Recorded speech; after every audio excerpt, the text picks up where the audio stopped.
Vets say they're under increasing pressure to make money for the big companies that employ them.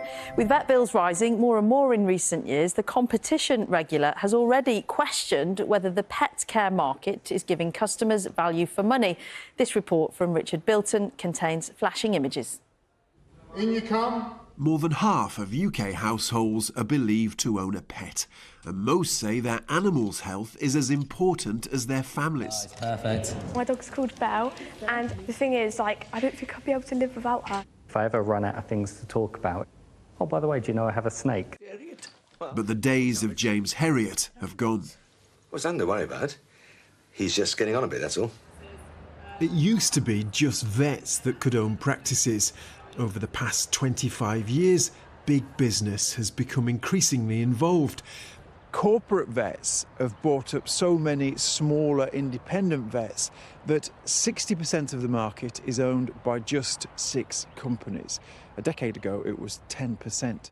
And according to the Competition and Markets Authority, average prices rose by 63% between 2016 and 2023. Prices have risen a lot in recent years. Have you noticed that? Well, that's a daft question, isn't it? A few weeks ago, I took her up there and got a call. It was a growth on the tummy. What was it now? For about 300 or 400 quid or something like that. Some go further and say they no longer trust vets. Rob's dog Betty had an operation that cost £5,000. Then he was told that Betty could have a serious infection.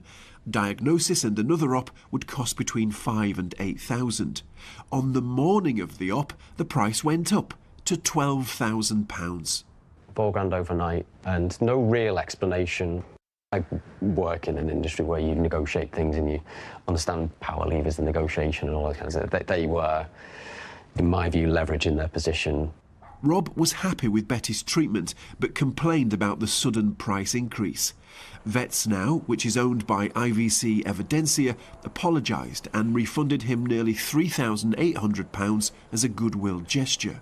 It told us its staff care passionately for the animals it treats, and that in complex cases, prices can vary depending on what the vet discovers and how the patient responds. We've spoken to a vet who works for IVC Evidensia. They don't want to be identified because they say they could lose their job. They showed me a new internal document which is intended to improve clinical care and also lists key performance indicators for tests and treatment options in the company. It's colour-coded and green means doing well. Vets shouldn't have pressure to do an X-ray because it would play into whether they're getting green on the care framework for their clinic. How much would an X-ray cost? With sedation, you could be looking at £700. IVC says it's extremely proud of the work its highly skilled clinical teams do, and the data it collects is to identify and close gaps in care for its patients. It says its vets have clinical independence, and the group's vets and vet nurses never prioritise revenue or transaction value over and above the welfare of the animal in their care. Britain's love affair with pets goes on, but it's an increasingly costly best friend. Richard Bilton, BBC News. You can watch Panorama Why Are Vet Bills So High on BBC One tonight at 8 o'clock and on BBC iPlayer. Dear Dog Life. מעבירים את הכלבים והחתולים לבריאות של אמא טבע. הצטרפו לקהילה שלנו ותהנו מגישה חפשית למאגר עצום של ידע, מחקרים, סרטונים. מאמרים וטיפים לתזונה נכונה ואורח חיים בריא, הכל במקום אחד ובצורה קלה ומהנה. חפשו אותנו בפייסבוק. כלבים וחתולים חוזרים אל אמא טבע.